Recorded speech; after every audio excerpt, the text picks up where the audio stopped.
বিরাট বড় একটা বিপদ ফাঁড়া কাটলো, কারোর মৃত্যু হয়নি, এটাই ভগবানের অনেক আশীর্বাদ। কিন্তু এত বড় বিপদের আবার সম্মুখীন হলাম।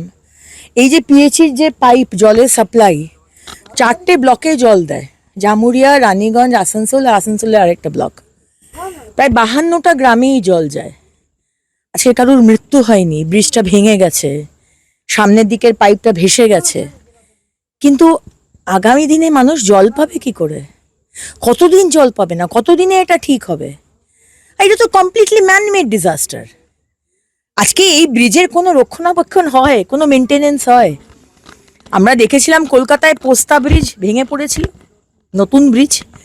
আবার মাঝেরহাট ব্রিজও দেখেছিলাম যে মেনটেনেন্সের অফারে ভেঙে পড়েছিল। কোনো মেনটেনেন্স নেই।